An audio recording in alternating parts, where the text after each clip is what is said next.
Mobile hunters, the king of comfort has arrived. Go to tetherednation.com and check out the new Lockdown saddle. Over the past 2 years, Tethered has tested and refined a new approach to their saddle lineup. The Lockdown saddle takes the best-in-class features from the Phantom, like the UtiliBridge, comfort channels, and included an expandable saddle body with their Lockdown link construction to take saddle hunting to the next level of comfort. As if this wasn't enough, they developed Lockdown haulers, which has a slightly rigid internal frame structure, so you can easily unzip, zip, and access haulers with one hand. And if you're a guy like me with no junk in your trunk and have issues with your saddle staying put while you're walking in to hunt, the Lockdown modular yoke solves this problem. Whether you're new to saddle hunting or an old tree climbing veteran, go to tetherednation.com for all your saddle hunting gear.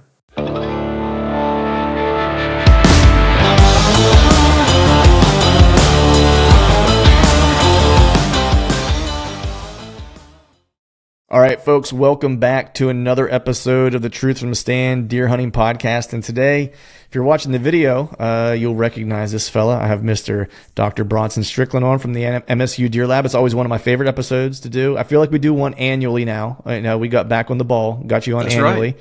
That's right. Always like getting the straight dope from you, like what is actually happening in the deer woods. And then I also like to watch you squirm just a little bit when I make you put your hunter hat back on, as opposed to the scientist hat. You know what I mean? But I appreciate you coming on, man. How are things? Yeah, things are great. Not as big of an issue for you. Things are cooling down in the deep south. So for some people, I know up in your neck of the woods, you may find 80 degrees nauseating. But compared to a heat index over 110, it seemed like for 3 months, 80 degrees is fantastic. Right. I'm actually getting in hunting season mode now. Right. So yeah, we're seeing a change down here. So that's wonderful. Getting everybody in the mood. Nice. Yeah. It's we had a heater there for a minute, for a couple of days. I want to say it was maybe 2 weeks ago, where we had like 93, 94, 97, which we usually get one of those, final slaps in the face early September, type of thing. Yep. But I'm seeing the temperatures kind of trend in the right direction. The mornings are certainly a little cooler, so it's almost time, as we say. As you and I are recording this, my season kicks off in like 3 more days officially. For the special regs unit. And I'm pretty excited. I don't have anything targeted for early season yet. I've got one spot targeted. I've been glassing this spot. Haven't seen anything that I was interested in necessarily, but it's probably my best early season play before they finally kind of go to wherever their fall territories are going to be, and before the acorns really kind of drop, so to speak. Yeah, you know what I mean. So I'll have probably about a week of that spot. It's a bean field that hasn't yellowed. It'll still be good like for about 1 more week. So I can probably get in there and hunt close to that. And so that's my plan, because I don't get those very often on public land. Right. So I'm gonna not look a gift horse in the mouth, make a play at it, and then I'll go back to my old haunts. But what's your plan for this year, man? You're hunting around home. You doing any traveling anywhere? What do you got going on?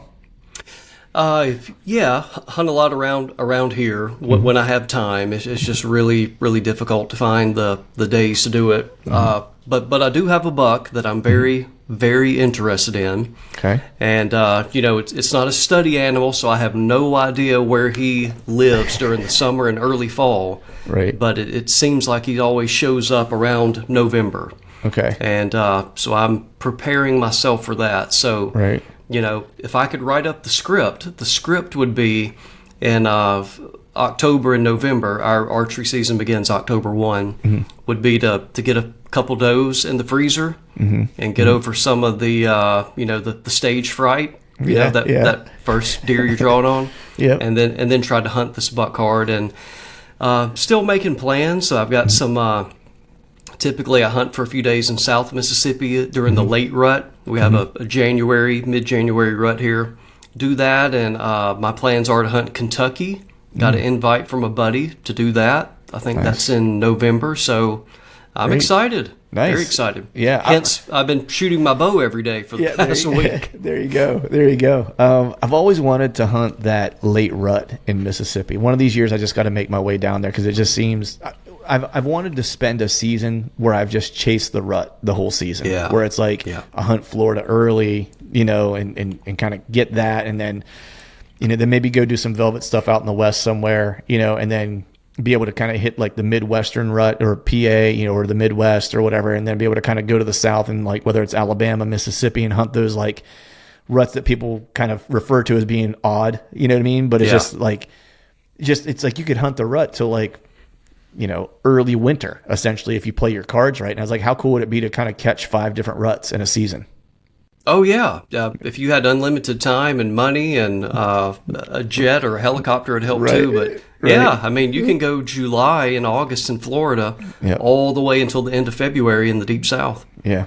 Maybe one day whenever I win the lottery, we'll make that happen. But well, you come pick me up if you do. I got you. I got a spot saved for you. But with that, what we're going to jump into today, if people, listening, remember you were on last year, and you guys are always doing a ton of research, and it's always one of my favorite Instagram follows is just watching you guys drop knowledge. Because the last time we talked, like the thing we really dispelled, and man, I got a ton of comments, a ton of emails, was that we were really kind of dispelling the idea of how bucks bed and like their consistency of bedding, like, in early season versus November, and so we kind of dispelled some of those myths that hunters like to kind of think about when they're thinking about a bedded buck in the early season and how consistent they are or aren't, which was really awesome. And then last year, it was shortly after you and I actually had that conversation, you guys started dropping a bunch of information about scrapes, which I just found fascinating. And it's one, because I am admittedly a very much a scrape hunter. I focus a lot of my hunting, maybe not necessarily over a scrape, but scrapes are often like influence my setups, I guess is one way I would say it. Partially because, like you alluded to, I don't have unlimited time and resources. So it's like I have to strike strategically. And so I really kind of focus in on like when scrapes are going to turn on, when they're going to be active, what deer are hitting them, and just the activity around them in general. And so when you guys came out with this research, I was really I was stoked to have to see it kind of play out the next couple like posts you guys had, but also was excited to have you on just to kind of talk about it. Cause I think what's cool is you guys just kind of provide like the straight dope, as I like to say, but I love having a discussion with you because you're a biologist. Yes. Like that's what you do. And like, you're very, you're analytical and you're thoughtful and taking the scientific approach to these things. But you also have that other side that you're a hunter. And so you have that sense of like, well, what does this mean for me? How can I use this, right? And that's the thing that I think people listening are going to really dig. So before we jump into everything kind of headlong, for people out there that maybe aren't as aware, maybe they're newer hunters or whatever, just give people a sense of what a scrape is for anyone who might not be familiar with like, maybe how you identify it, but then also like what role it kind of plays. Yeah, sure thing. And before it slips my mind, your listeners should be very interested, and this is so coincidental because Clint, we didn't plan this, but literally yesterday we dropped an episode on our podcast here, Deer University, where we interviewed Steve Damaris, and I interviewed Carl Miller at the University of Georgia. He's now retired, but I would call him, at least in the Southeast and probably throughout the range of the whitetail deer, I mean, he's the scrape expert. He and his team and colleagues and so forth, they have been dissecting scrapes for 30 years. Wow. So there's probably a lot more detail on the biology and ecology of it that I may be able to get into, but that would be a good reference for people as well that want to take maybe a deeper dive in the biology side of it.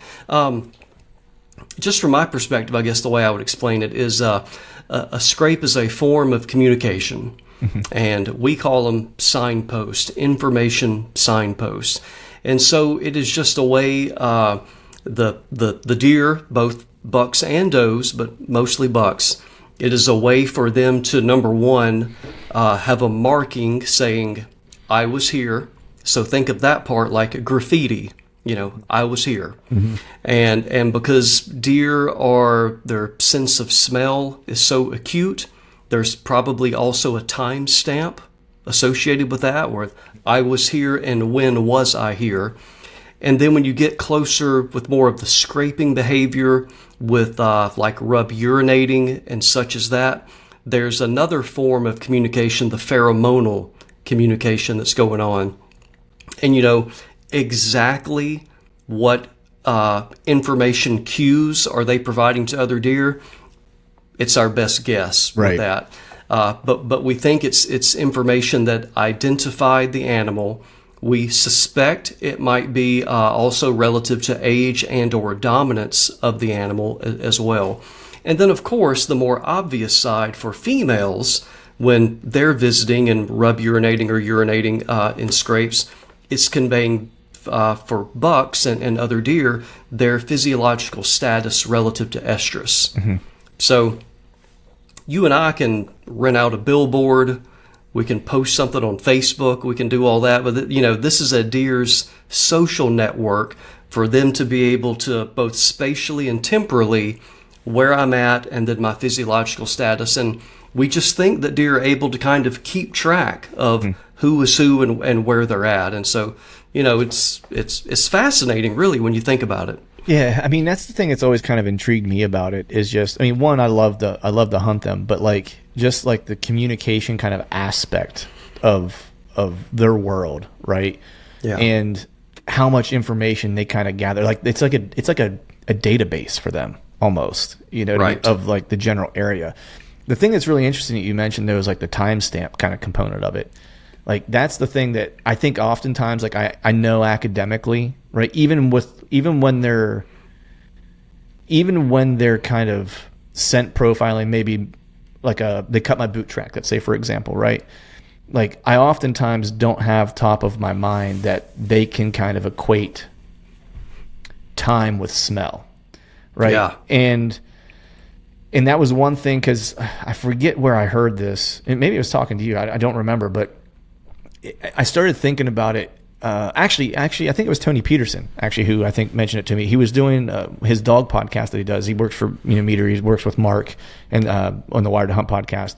But he has his own dog podcast that he's done for years because he's big into running dogs or and hunting birds with dogs.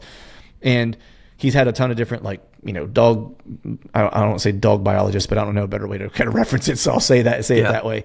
That he's had on, and I have a lab who was kind of nutty, and so I was talking to him about my lab, and we were just talking about food behavior because my lab is just never full, and he was like, "Oh, that's a kind of a mechanisms that labs have to keep that prey drive. It's they'll never be full. That's just something in him that he's just never going to get full. You could feed him as much as you want to feed him, he'll eat himself to death if you let him.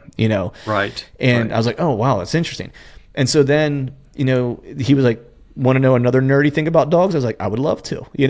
He was like, I bet your dog can tell when your daughter's going to get home from school. I was like, yeah. I was like, I always just thought he could hear the bus. He was like, or when he knows it's feeding time.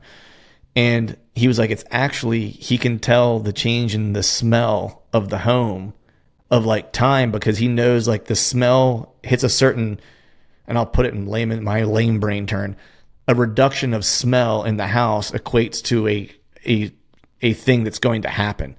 So everyone gets ready in the morning, they put on their deodorant, their cologne or whatever before they're leaving for work, right? And everyone runs out the door.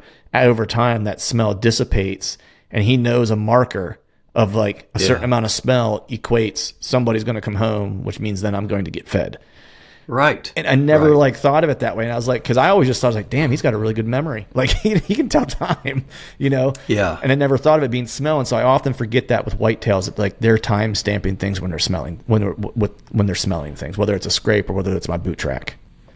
Well, even think about, for those of us that hunt a lot, you've seen, I'm sure of it, you've seen an instance of a deer, a young buck, and cut a track.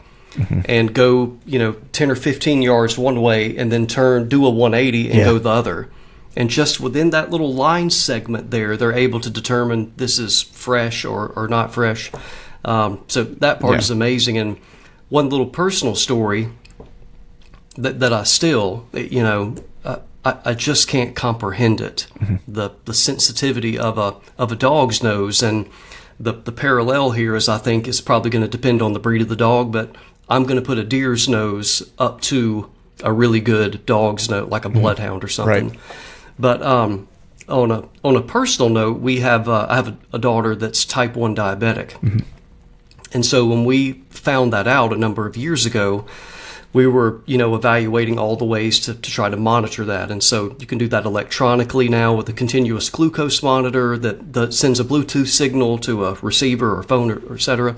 But then there's also service dogs And so, Clint, just, take 10 seconds and think that a dog being in a normal sized room with a person and with multiple people, and your blood glucose going up or going down to some set degree, that dog can sense it and alert you. Yeah.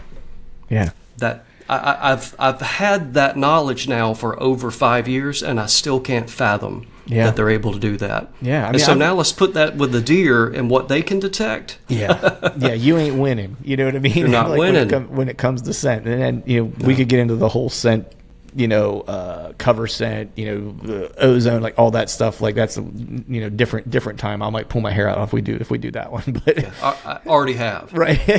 Right. Fair enough. But, jumping back on the script. So just like to level set when we start like talking about some of this research you guys have done, just, I guess, give folks a sense that are listening, I guess the methodology, kind of how you guys set this up. What was the approach? What were you guys looking to learn? Just like all the kind of beginnings things that you guys kind of go through when you start setting up research.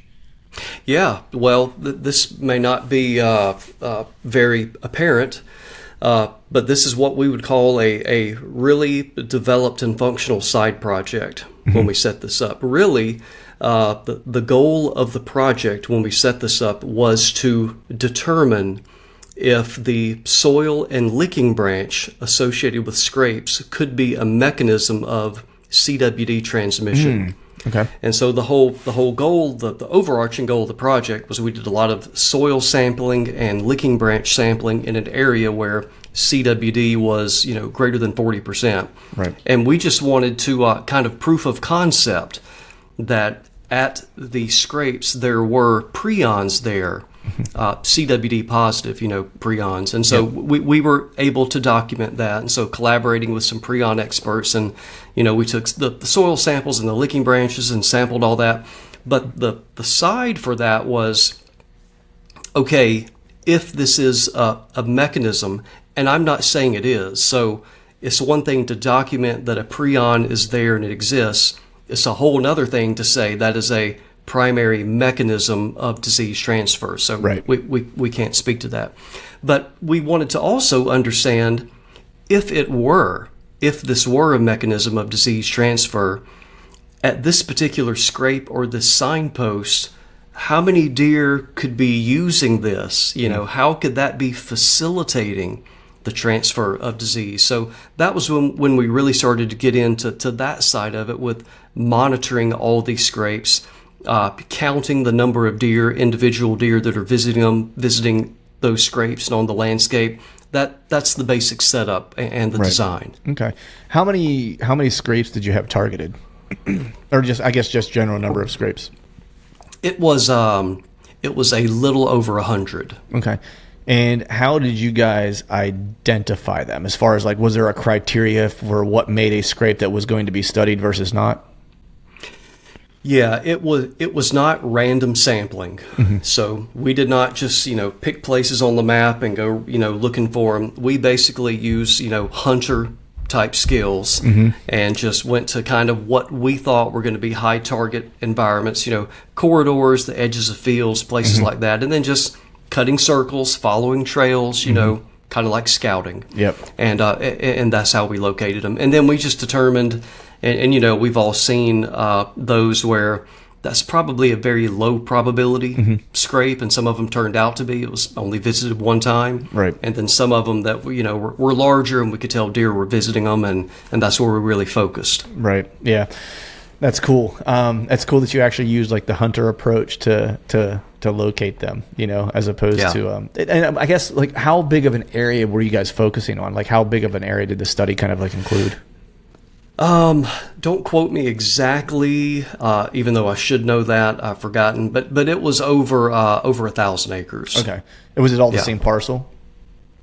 Well, it was one big property owned by the University of Tennessee. Okay, it was cool. Just north of the Mississippi border. Cool. All right, cool. Because I was just always curious. I was was this one parcel, or was it across multiple pieces, in different places? But that's cool that it was actually all in one. It was one landowner. Awesome. Yeah. So I guess kind of jumping into the first kind of question is, I think when hunters think about scrapes, right, and we'll get into like the time of year and stuff like that, as we kind of go, but you always hear people talk about loops, right, or how often bucks might make a loop through a property, right? It's like, just hunter experience. Like for me, when I'm in a big woods setting, if I have like a set of scrapes or whatever, like I guess the speed at which they'll visit is like much lower because they usually don't have as many scrapes kind of like in between, and it's just like a lot more area for them to cover, right? And so and they might be making a much larger loop, right, than they would be maybe on a smaller parcel. So what was the speed between visits of the scrapes like at the different times from pre-rut to rut? Because like in my mind, I would think earlier in the year they would be a little slower, right? Because there's less incentive maybe, right? And as they get later in the year, things would kind of speed up, like where they would be visiting scrapes more frequently, or there'd be smaller gaps of time between like, visit A to visit B or visit C or D.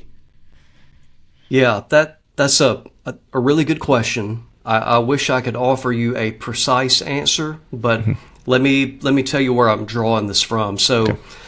With all these studies, and we'll have different types of data that we can make inference from. So what would be wonderful that we could precisely answer the question you just asked if we had a buck with a GPS collar on it, and it also had a camera attached to it, so we could know what behavior it's engaged in. So unfortunately, we have different types of data. So we have the GPS, even though it's a different study area, where we can kind of, you call them loops, I call them circuits. They're kind of visiting these different circuits. And then we have like this study where we just have a static point on the landscape where we have a camera. And then we have to rely on, can we visually, identify that buck or not? So once it leaves that camera station, we have no idea where it's going or what other scrapes it's visiting, unless it just so happens to visit a scrape we also have a camera on. Right. Okay. So I can't speak precisely to that, but I just can say that you will see the distribution of scraping activity, a frequency distribution. It will increase drastically during the pre-rut. Okay. And so you'll see a really steep incline, and then when you start to see the decline in scraping activity, that is the indicator that the peak of the rut is on you. Right. Okay. And when we say pre-rut, we're classifying that as like 2 weeks roughly prior to the peak of the rut. So it would be different in different areas, because I think like the peak of the rut for PA, if I'm not mistaken, is like, I want to say like the 14th roughly of November is usually, I think, the primary breeding date. And so we would be talking about like October 31st, November 1st, like for like the pre-rut, right? Or the last week of October. You're exactly right. Okay. I tend to say two to 3 weeks. Okay. 2 to 3 weeks is the pre-rut. But yeah, it's whatever, and a lot of times this is determined very well and accurately by every state's state wildlife agency or game and fish. They can absolutely determine from fetus counts and measurements. They know when that doe was conceived. Right. And so they typically will provide a 2-week window of this is the peak of the rut, where you can add 2 weeks prior to that, 3 weeks prior to that, and that's going to be your pre-rut. Okay. And that's really a great time. It's probably one of the last times you can be somewhat strategic with the buck in terms of a pattern. Right. Is that they're going to be on their feet, they're going to be visiting, these scrapes, making scrapes. And then when the rut begins, that's when it just becomes more random. Right. Okay. They're chasing estrus females. Right. So did you see more consistency? I guess it's tough to answer because you didn't have like specific bucks that you would have known necessarily unless they were hit multiple cameras. But let me ask this. Did you have any bucks that were hitting multiple camera locations with enough frequency that maybe it wasn't statistically relevant, but observationally it was like, there is like a consistency by which like of a time frame or like a window where they're really kind of, I guess, active or they're making their circuit, if you will? Let me see if I can answer it like this. If you look at, from what we were monitoring, I actually wrote this down so I wouldn't get the numbers incorrect here. of all those scrapes we monitored, again, a little over 100, the average scrape was visited 12 times. Excuse me. It was visited by 12 unique bucks. It could have been visited 50 times, but there were 12 unique bucks on the average. But we had some super scrapes where we had the maximum of 39. 39 different unique bucks were visiting those scrapes. It's crazy. And with that frequency, that was occurring during most of that occurred during the pre-rut. Right. And I was just going to ask that, within what window of time did that 39 occur? Was most of it during the pre-rut? Yeah, it's about double that 2 to 3 weeks before the peak of the rut. It literally drops in half or a little below during the peak of the rut. Interesting. So all those scrapes that you saw, and they were cleaned out every day, and then you've seen that before, and then you go look at it, now there's leaves on it again. Right. So you're probably in the peak of the rut. Yeah. So, because one of the things that I've always gone back and forth on, and I've never, I run a lot of trail cameras, so I've had the fortune of having a fair amount of just data in general. And I run most of them on scrapes, right? By and large, most of them. And some mutual friends of ours own a trail camera company. I'm good friends with them, so I have access to all their data too, right? They share with me stuff that they learn, right? And I never really knew how I felt about this because I would, I focus on what I kind of call, primary scrapes. So areas that are probably adjacent to doe bedding primarily. There's probably a food source that's close by, usually an acorn tree or just really good browser where they can be content during the day. And in those areas, I would talk to guys and be knowing that I'm a scrape hunter, some of the backlash I would sometimes get is be well, does are visiting those primarily. And I'm man, I get a lot of pictures of bucks on these. You know what I mean? I don't want to discount it because yes, it's right outside of doe bedding. You know what I mean? And I certainly have does hit it. And I have those community scrapes. I have does hitting it in the off season. You know what I mean? For sure. They, and at least in my opinion, after the season, does are hitting it more frequently than bucks do. Right. And I don't know if that's just because it's a communication hub and that doe family lives in that area. And so they're still kind of talking to one another. But whenever we hit prime time, I certainly see more bucks hit it. So I guess my question is when we're talking about when hunters are going to be in the woods and when they really want to use this information to help them, what do we see as far as a breakdown between, does and bucks using scrapes during the hunting season? It's roughly 75% to 25%, wow. give or take. But the 75% being bucks. Okay, yeah. In favor of bucks, absolutely. Wow. And Clint, I have no doubt what you're describing could be true. And in fact, it probably is true. But I would say that's a case by case. So there could be the particular location of a scrape adjacent to historically. This is just where does bed in this area most commonly.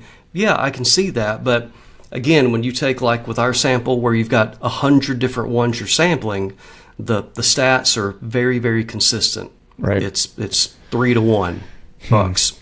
So that makes me feel a lot better about my hunting strategy.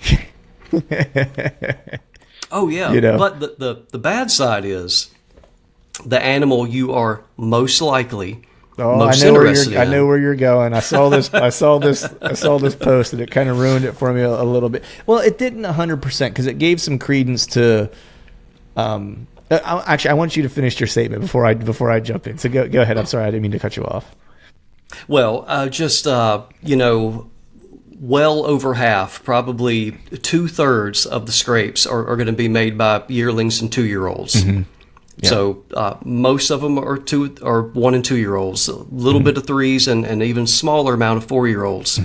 Well, then when you break apart within each of those age classes, let's look at all of the 4.5-year-olds and when they visited a scrape. Most of it is done at night. Yeah. So now you're taking the animal that most people are after, 4.5 or greater. So they are scraping the least frequently, and most frequently when they are scraping, it's outside of shooting hours. So yeah.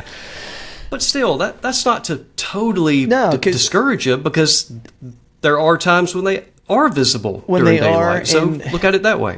That's exactly how I looked at it. So there were two things. One was, one question I wanted to ask before I get sidetracked is, when you saw those older age class bucks, like, because when I looked at that data, it clearly showed that like the older the deer got, the less likely they were to do it during daylight, right? One, did you see any trends for, just say 3.5 and older, whatever the case is, for when they were most likely to do it in daylight?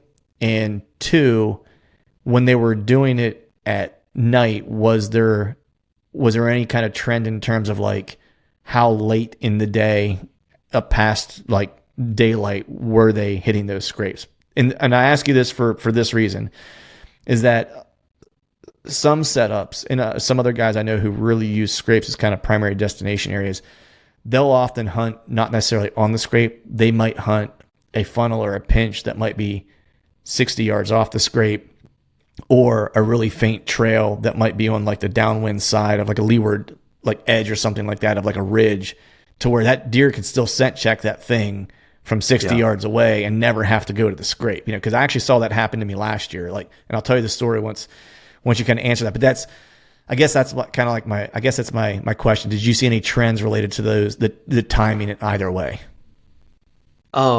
We didn't look at it to that degree, mm-hmm. and forgive us for not doing that. But here's kind of the bottom line with us, mm-hmm. is it was an overwhelming mm-hmm. number of pictures to try to process and go through. And, the way we already classified things with age class and the number of individuals and the rut, day, night, mm-hmm. that was just a level we didn't have time to get to. But that said, what you described is the approach I would take. Right. Just simply because we know that most of the time when they're visiting, it's going to be after sundown. Mm-hmm. And so if you know that, how can I increase my odds? Increasing my odds would be the funnel, the trail, the pinch point, etc., 100 or even 200 yards away. Mm-hmm. Now you're just increasing the probability that the buck is on his feet during shooting hours. And then, based on the wind, mm-hmm. he could even scent check it from downwind. Yeah. And that's when the bedding study that kind of becomes important that you guys did. Like if you start understanding how they're bedding, how consistently or inconsistently they may be bedding during that time of year, especially because, the what flew in the face of like conventional hunting wisdom that we debunked last time was that they're actually a lot more consistent in their bedding as you get closer to rut, and then once you get into the rut, which was mind blowing. And so now if you know that, and you can figure out where he's bedding that time of year, and that's a scrape that he definitely wants to be able to, like, now you've really kind of shrunk the space that you need to kind of consider at that point. Yeah. Well, and one thing proactive you can do, we spend a lot of time talking about food and focusing our hunting around food, which obviously is really, really successful. But if you're able to, you can't do this on public land, but you don't hear a lot of people talking about managing for good bedding cover. Mm-hmm. And man, if you knew on your hunting land that these are the 3 places, and I don't mean an individual spot, like, the size of a truck bed. I'm talking about a 5 acre, 10 acre, but if you know that's where the most developed cover is at, and more than likely that's where deer are going to be, what a heads up you have. Yeah. And I know that this is a primary scrape area that they're going to want to hit. Yeah. You know what I mean? It's like, now I put myself between A and B, on October 23rd, you know what I mean? It's like, with the right wind, pretty good odds, The story I was going to mention to you, and people listen to this have heard it 100 times, so I'll make it quick. But I was hunting a scrape area, a primary scrape area that I really like, had really good encounters on. And I think you and I talked about the last time you were on, because I actually backdated some fawn drops to like confirm that I had an early doe in that area. And so last year I hunted it on that same date, October 18th again, right? And there was one deer that I was willing to kill in that area, and wouldn't you know it, he showed up, and he bedded probably about 35 to 40 yards from me and laid down with the wind blowing like a crosswind coming across. So my scent was good. He laid there for 2 hours, and I watched him, and he basically just scent checked that scrape for 2 hours, just laying there, bedded. He'd nod off for a while and he'd wake up, and he would nod off for a while and he'd wake up. But that's an instant there where it's like, it was the right spot, but he wasn't going to come any closer than 40 yards of that scrape because he didn't have to. He didn't need to. No. Yeah. No, So I'm curious, when he bedded down, did he bed down in the kind of the wide open, or did he scooch himself up next to some cover or in some cover? Yeah, so there was a bunch of cover like around the edge of this, like where this scrape is, and it's just like a bunch of low-lying brush. It's all probably like maybe 7 to 8 foot tall. It's a bunch of just a scrubby, swampy kind of stuff. And there's a down log that was in there. I'd been through there before, but I'd never noticed that bed. And I don't think it gets used often. It was interesting because there was a buck that was in there in the morning. I saw it come in the same exact spot, and I was watching him. And good deer, but like would have been good this year type of deer, right? Right. So I was just kind of watching him, and then he got spooky and like jumped out of there and like took off. And I was like, oh, that was really weird. Like, I know he can't smell me. I know he didn't see me. He certainly didn't hear me, And but then sure enough, this other buck came. He just kind of appeared out of nowhere. I was like, oh man, there's another buck. And I thought it was the same one for a second until I paid attention. And then I figured out that buck ran that deer off. And then I didn't see him again for like a little while. Like I thought he had left, but he actually just laid down. It was so thick I couldn't see that he laid down. And I thought I saw a branch, and I was like, man, it looks like an antler. I was like, let me put my binos on it just to make sure. And I looked, and it's still like, even when I was looking at it through my binos, because I'm looking at it through like one of those holes in the brush. It's like that big that you can see. You know what I mean? I can see through the brush. It's like a foot wide hole. And I put the glass on it, and I was like, man, that's a really deceiving branch. That really looks like an antler. And then he just happened to pick his head up. And I was like, oh man, that's the buck. You know what I mean? Like, and but yeah, and he was laid up against like a down tree that was in there, and it was just like the perfect like little cover spot. Like he was completely covered up. But he wasn't going to move for nothing. Like he wasn't leaving that cover for nothing. And after 2 hours, he just got up, stretched, and like walked north out of my life. And that was it, Oh, never saw him again. Never got a picture of him. Never saw him again. Oh. Yeah. Like, no, I hunted that spot like 2 other times on like the right winds and stuff like that. It's just, I never got a picture of him. I got one picture of him in September. That was it. Like early September. So I knew he was around there. And then I saw him that day, and then never again, so.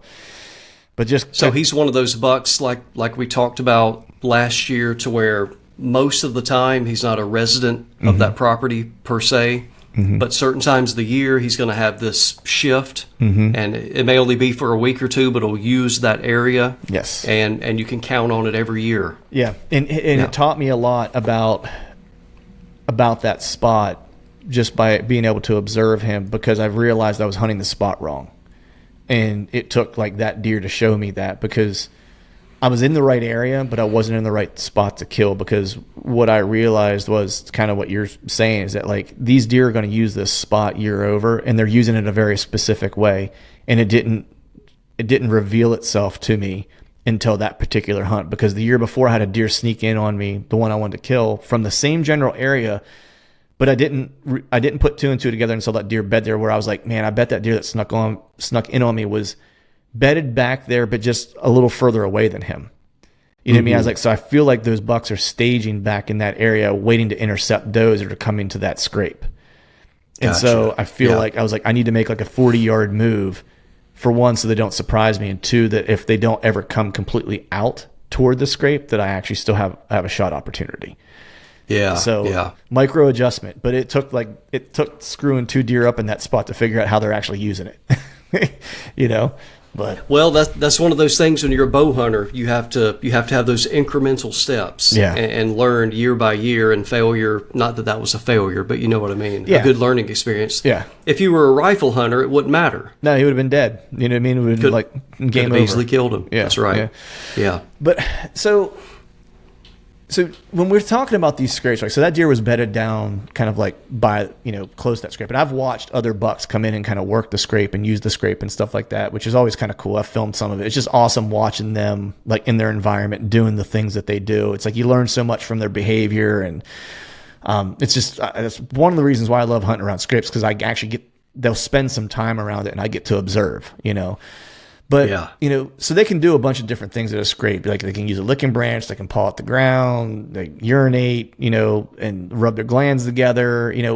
How do these different behaviors vary among the different age groups of bucks, right? Because so there was a deer I was hunting last year, and I ended up bumping him out of a bed, it was in a different area.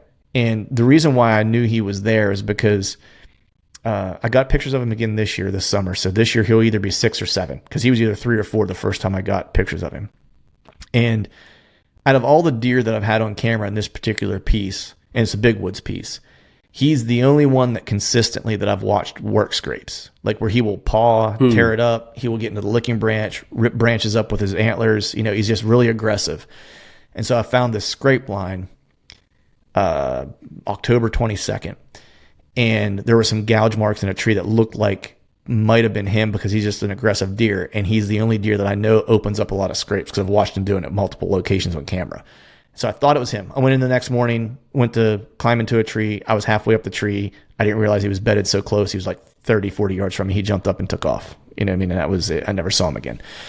But I ask that because I'm always curious, like, because he's an older deer, but he's super active, like in these scrapes. He's doing it all. He's pawing, he's urinating, he's using licking branches. I was curious, like, is he acting normal for his age group, or is he or is he just like an outlier based on like what you've seen and how age groups behave at these scrapes?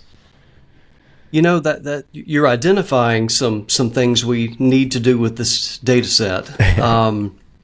It would be good. I know we characterize, all the different scraping behaviors.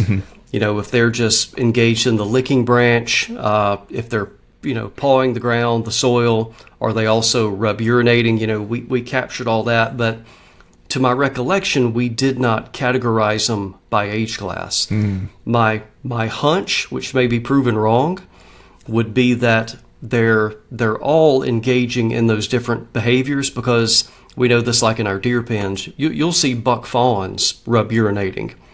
They may not know why they're doing it, right, just following instinct, but they all do that. It may, Clint, be more related to personality of a buck and the dominance of a buck.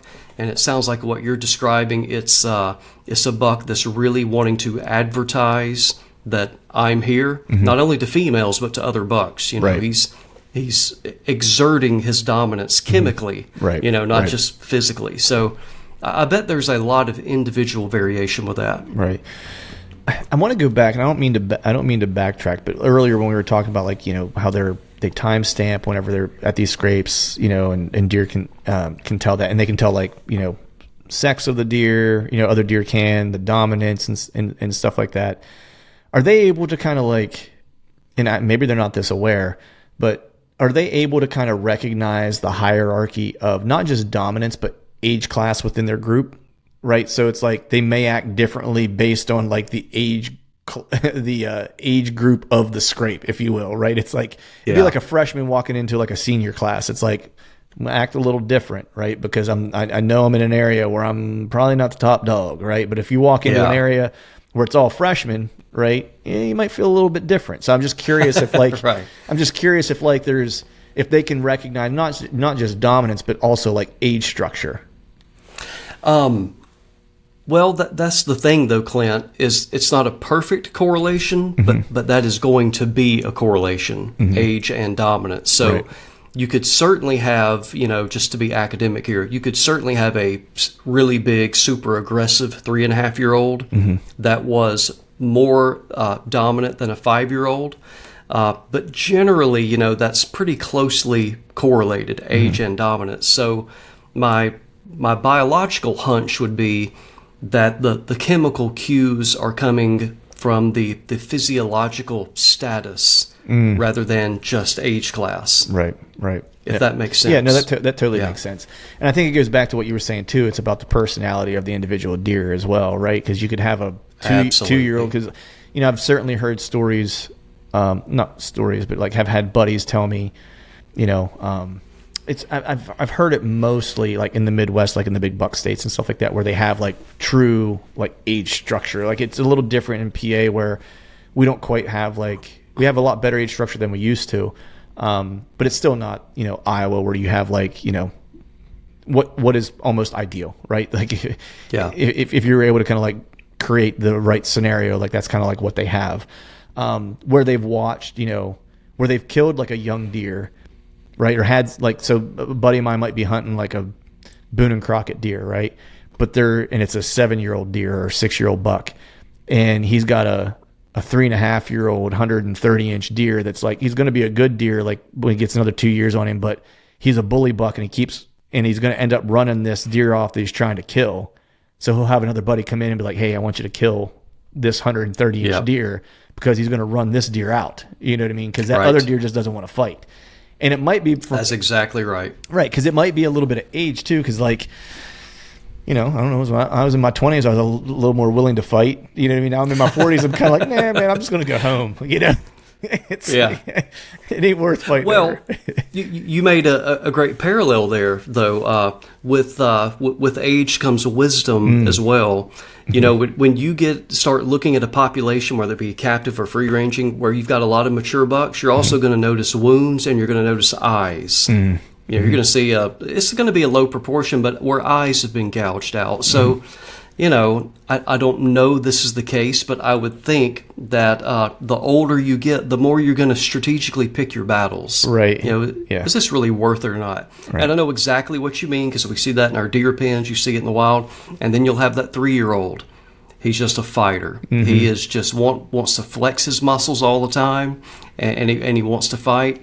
And sometimes a bigger buck that could whip his butt, sometimes they'll engage with him, and sometimes they won't. They just want him to go away. You know? Right, yeah. It's always funny when you get trail camera videos of like the Forky pushing around the 130-inch deer. Like, you know what I mean?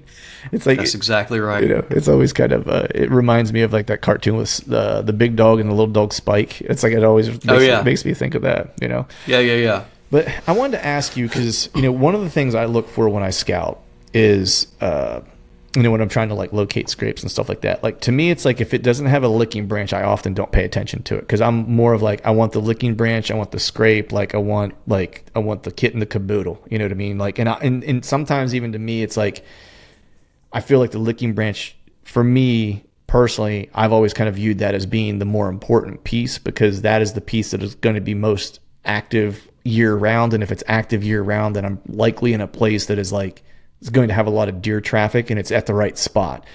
And so how important is the licking branch to the activity of the scrape? Did you guys see any kind of correlation with that? Well, we really only focused on, for the reason you're describing, is we don't think this is going to be a complete scrape setup that we're going to see activity for a longer period of time unless we pair it with a licking branch. And just look, Clint, at what a lot of hunters do with even rope scrapes and tearing down vines. And so, I mean, that's really an important part of it. And so, on the ground, you're leaving an identifier with the interdigital, between the hooves, that gland. You're rub urinating, so you're putting information, but then also via saliva, preorbital, forehead, and all that, you're engaging with the licking branch. So I really think you have to have both of those paired together to have, the complete scent post or scent marking station. Right. Did you see any variance, or did you see deer more frequently? And if you guys didn't like mark this down, I don't want to say mark this down, but it's like if it was just observational, like that's okay too. But did you see them engage with the licking branch or the ground? We'll just say the ground, right? As a like, whether it was pawing, urinating, or whatever. Was there any kind of like definitive kind of separation between like, man, it's like, they worked the licking branch, it seemed like just observationally twice as often as they were pawing at the ground, or vice versa? I don't remember us, having any insight like that, like there being a clear difference. Right. There were absolutely cases where they only pawed and really didn't engage with the licking branch, and vice versa. But most of the time, probably the biggest difference is when they actually would rub urinate. That is definitely the least frequent activity. And a lot of it, think of it, Clint, is some deer are coming in to glean or gain information. Right. Some are coming in to leave information. Yeah. So, That's a great way to think about it, man. Like, so that brings me to another question. Was there anything that was observable that would suggest that an specific age class was more of a lever than a gainer, if you will, right? Like, for example, it's like just going back to that SMART statement, right? Where it's like older bucks, a little bit more experienced. I've observed this, with some trail cameras. I've seen it in the wild, but not to the magnitude that I could make anything definitive, but it's always been curious to me where I'm like, man, it's like when I see a deer that's like older age class for the area, it's like they do a lot of checking. I don't get a lot of like them laying stuff down necessarily. You know what I mean? It's like they might come in and hit the licking branch and just like, oh yeah, okay, cool. Bob's been here. Jill's been here. All right, I'm going to move on. Whereas like the ones I've seen like work things and be more of the lever was the spunkier, less experienced deer. Yeah. I don't know. Okay. That's a very good question. We didn't look at it like that. And Clint, if you're interested in some part-time work, we got a data set you could look at, categorize all that. So. Man, I might have to take you up on that, man, because and we don't pay well. Right, we don't pay well. It's okay. Podcast. It's got to be a labor of love. Right, podcasting doesn't either, so we're okay. Birds of a feather, man. So you'd mentioned a few moments ago about the split between deer that are kind of when the activity occurs, right? Like night versus day. I think academically, most people know like, hey, 80% of the scrape activity by and large overall is overwhelmingly happening at night. And it sounded like earlier you kind of suggested, or you said that, this holds true, especially for like different age classes, right? Like the older the deer, it seems like less likely they're going to be doing the thing we want them to do in the daylight, right? But did you see any difference like when there was a rain or heavy precipitation, for example, right? Because like the common kind of hunting, not lore, but like common hunting knowledge is like you always hear, it's like, man, get out after a rain, sit a scrape line because they're going to be coming through to freshen them back up, But in my mind, I'm always like, if you're talking about a bloodhound, like they always like moisture. It actually helps the scent, helps them smell better. So it's like, I've always kind of like thought like, well, that kind of makes sense, like washes some of the smell away. But then I'm like, academically, it's like the way their noses work, I would think it would actually help them smell. So did you see anything happen like related to precipitation? That is something we really tried to dig into, and it only took, there was only a couple of us looking at this, but it really only took about a day to where when we had to, and this is where this stuff takes so long, is I know people get frustrated probably with academics of, why did you have to answer? But right there, so this is the type of thing we're going through. Okay, so we have this period of time. So let's constrain it and say, all right, when did most of the scraping activity occur? All right, well, let's limit it to the pre-rut. That's where we got the most activity. Yep. Okay, so during that 2 to 3 weeks, how many rain events did you have? Right. Well, you may end up with only one rain event. How do you define, Clint, what's a rain event? Right. Is it a quarter inch, half an inch, inch? Yep. And so we ended up with only a couple of those over the period we were looking at. And we tried to run some regression and correlation and all that sort of thing. And we, based on our data set from that year, the way we looked at it, we got zero signal in that regard. We did not see any change whatsoever with precipitation. Right. And so whatever you would expect for the activity for that time period, you kind of saw the same activity that you would think, right? So there wasn't like all of a sudden like boom, like the next day there was, twice as much volume, or twice, like the same number of deer showed up, but there was twice as many deer laying urine down, you know what I mean? Or whatever the case is, right? Yeah. And that makes, I think it's just to me, my interpretation is when it's the right time of year, so let's say pre-rut, and bucks are on their feet moving, they are going to scrape. Right. Yeah. And if it rained the day before, raining right now, or it's going to rain tomorrow, they're going to be on their feet and they're going to scrape. Yeah. And that makes sense because, just what I was saying earlier, where the way they smell, there's no real need for them to freshen based on the purpose of providing a larger scent profile or providing more data necessarily, because they got all the data that they need there already. It just, I'm curious. The only exception, maybe if it was, just a monsoon, a gully washer or something that took the top half inch of topsoil away or something, maybe. But under normal circumstances, I completely agree with you. Right. And I'm curious, like, I had a question off the top of my head and it just kind of left me all of a sudden. So I'm curious. It gets worse. Yeah. The older you get. Right. So I want to shift gears here really quick, because there was another post you guys made that not related to scrapes, and it was dispelling the October lull, right? Because this is always a hot topic, right? Like you hear hunters talk about it all the time. It's like they'll hunt the opening weekend, right, to try to beat the pressure before deer know they're being hunted, right? And then you'll hit that second week of October, and like guys will just be out of the woods basically until the last week of October. It's like the second and third week of October. It's like they don't want anything to do with it necessarily. But all the data kind of suggests that deer don't stop doing deer things. They actually, in fact, do more deer things as time goes and are more active. They move more and things like that. And so just in terms of what you've seen scientifically, like, can you just give like an overarching kind of like state of the union of of the October lull and like it's kind of misunderstanding?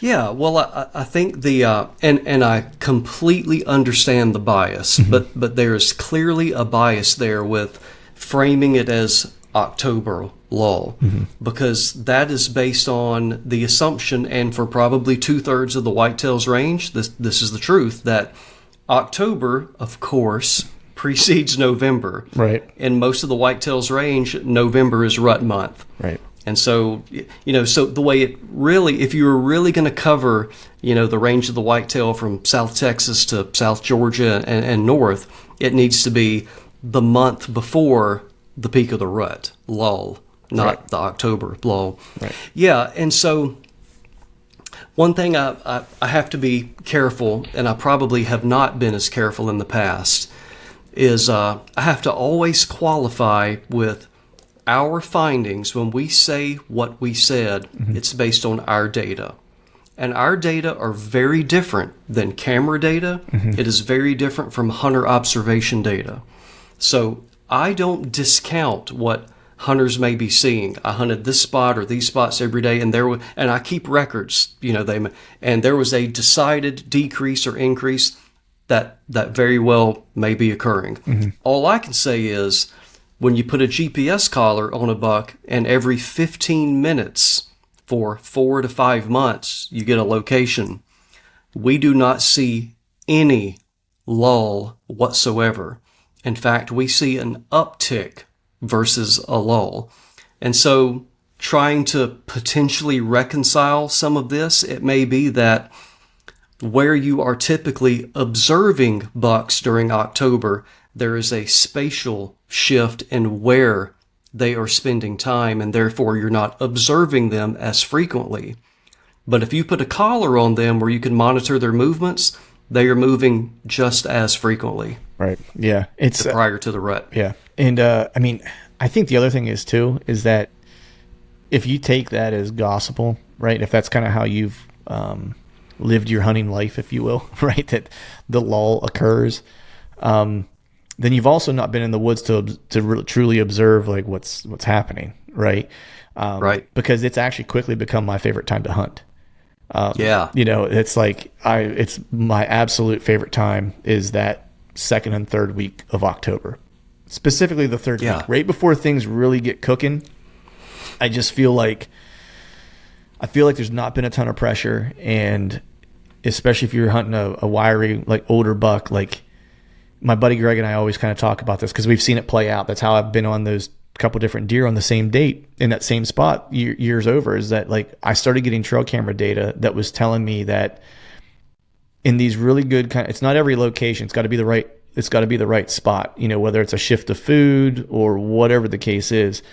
But that older deer will give you one mistake around that time, is what I've kind of found, right? And we've watched like across like my trail cameras, my buddy's trail cameras, like the guys from Exodus, like their trail cameras. Like if there's a big deer in the area and you know he's there, if you are in the right spot, he will make one daylight mistake before he throws caution to the wind as he gets closer to like the pre-rut and the rut, right? Yeah. And that's the time where he's really vulnerable because he's less dodging people because there's not as many people out, and it's more him naturally doing what he's going to do versus like when you get to pre-rut and rut, people know that's when they want to be in the woods. So now you're playing like his schizophrenia, his own schizophrenia based on his biology, along with all the other kind of pressure and, variables that are being introduced into the woods at the same time.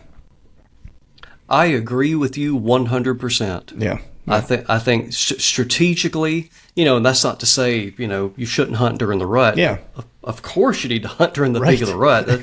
Anything can happen. Right. But it's that word being strategic. There's less of a pattern that you can try to capitalize on. And I'll also say similarly, the post rut.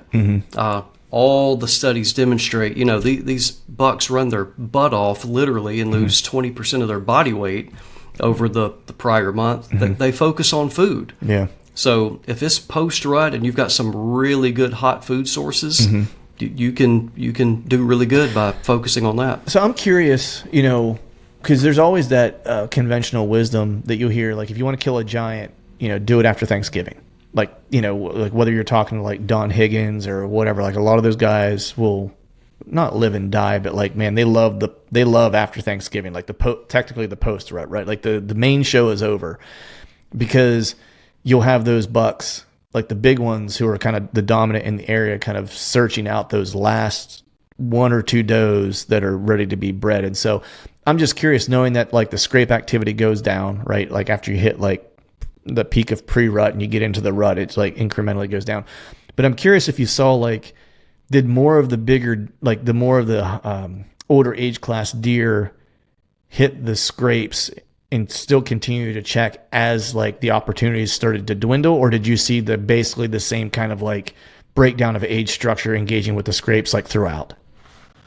It was essentially the same age structure throughout, and we did look at that to see if there would be a tilt towards mature, immature bucks, and something we talked about on our podcast with Carl Miller that was interesting when we were teasing that apart by looking at age class. We saw, there's the big peak is during the pre-rut, like we've talked about numerous times today, and then we see a decrease, and then you'll get about a month or so, and there'll be an uptick. And then it'll fall out forever. It's over. Right. That last little uptick, we were seeing basically the same ratios of age class, but what caused that uptick was the addition of a new age class, and it was fawns. Interesting. So, and we were, talking with Carl, we were speculating on that. Was it just buck fawns? Well, we're looking at photographs, and it's difficult to tell if it's a buck fawn or a doe fawn. Right. Is it because, especially in the South where this took place, doe harvest is pretty heavy? Are they an orphaned fawn? Is it a doe fawn that is now old enough and has reached physiological status? Right. To where she can come into estrus, and now she's advertising? Right. Who knows? But it's definitive and very clear that uptick is fawns. Right. And the hope of all hunters is it's that last one. It's like like the ones that are coming in that are that hit the right biomarkers to have their first estrus late. Right. Right. Well, man, I know I've kept you here for just about an hour. I could sit and talk science, scrapes, bedding, travel with you till the cows come home, but we both have families and probably want to eat some dinner. So I'm going to let you go with this last question. All right. With all the stuff you've kind of gleaned from the scrape study, has it changed your mind, your approach, or how you're going to think about hunting or using scrapes like this season and going forward? Is there anything that stood out to you where it was like, man, this has really kind of made me think about how I'm going to hunt these differently going forward? I hope I can articulate what I'm thinking here, but I'd say it's 50-50 that I can. And I asked Carl Miller a very similar question about this, and I hear a lot of, on the hunting side of it, whether it be podcasts, magazine articles, etc., is, hunting rub lines, hunting scrape lines. And I asked Carl directly, what do you think? Is it that there's something about the topography that makes that good for scraping? you know, the scent, the olfaction, the wind? Or is it just simply that it's convenience? Is it because of the lay of the land? This is the most obvious travel corridor. And because it's a travel corridor, that's where scrapes are going to be. And who knows? But I think the bottom line is for me anyway, is less about that specific scrape and more of scrape density and the layout, the geographic layout of where those rubs and scrapes are. I'm thinking that is, for one reason or another, that is a hub of deer activity, bucks and does. And so I need to think about how I can use that, back off that, and hunt it. Mm-hmm.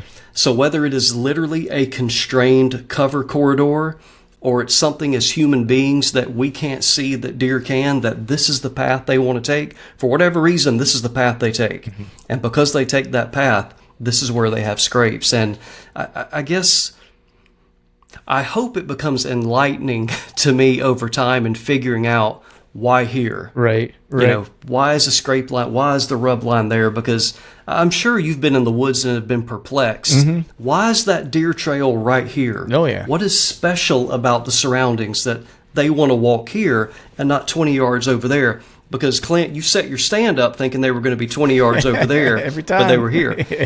Every time. So stuff like that fascinates me. When I get in the woods, I love to think about that. Yeah, I'm going to think about that more this fall and winter. Nice. Yeah, that's the one thing, you know, I think is kind of how I've looked at scrapes in general. And I'm not an academic, but just in talking to my buddies and how we kind of qualify them and stuff like that. It's like we always kind of say, like, I want like 3 things that kind of point to that spot. You know what I mean? Whether it's like, so the scrape is like the one thing, right? So that's like the beacon, right? It's the light. The other thing that I want is I want like there to be a trail, like heavy trails that are going there. It's kind of the second one.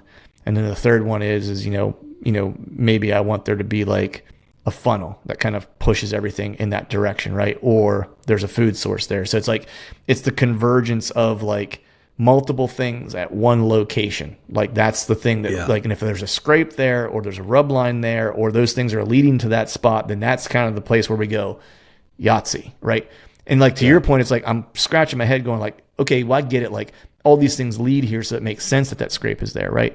But why do all these things lead here? Because the scrape is only the byproduct of the things leading there. What is the thing making them go there, right? And that's what fascinates me. Yeah. That's what I love thinking about. Yeah. Exactly right. Yeah.